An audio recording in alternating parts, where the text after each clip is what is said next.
Thomas attempted a traffic stop on a vehicle in the 100 block of Southwest 27th Avenue. Sergeant Thomas activated his lights and sirens in order to initiate the traffic stop.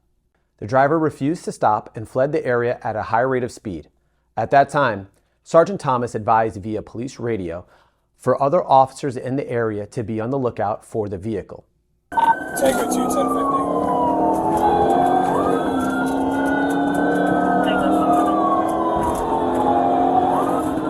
You can follow it. It's going to be eastbound 1st Street coming up to 27 Ave.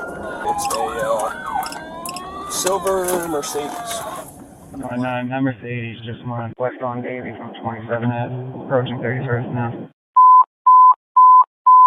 Attention all units below for 34 Tango 2 at eastbound 1st and 27th Avenue. Vehicle last seen on Davy from 27 approaching 31. It's going to be a reference to a silver in color Mercedes occupied by a black male.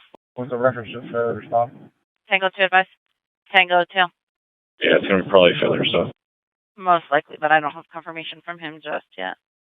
Marathon, 31st and Davy. There's 10-3 Marathon, 31st and Davy. Units to respond. Surveillance video from the business captures what happens next. When the second officer pulled into the business behind the vehicle, the Mercedes began to drive away. Sergeant Thomas was still nearby and pulled into the business to assist the other officer.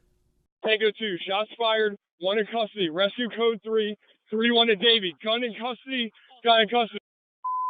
Shots fired, 3-1 in Davy, 1 in custody. It is important to note that our body-worn cameras have a 30-second function which does not capture audio.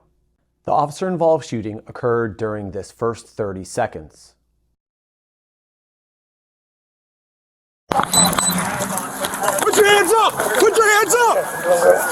Grab. I got it. Grab. Put your hands behind your back! Put your hands behind your back! Put your hands behind your back! As Sergeant Thomas exits his vehicle, so does the driver of the Mercedes.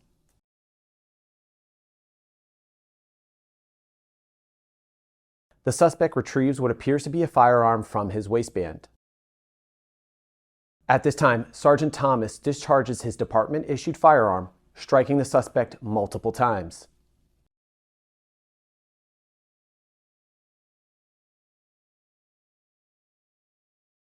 Let's watch the moments immediately following the shooting from another officer's perspective.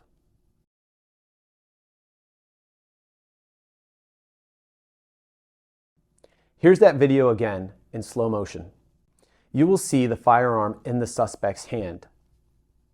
After the shooting, the suspect's weapon was determined to be an air-powered replica firearm without any colored markings or other indications that it was a replica.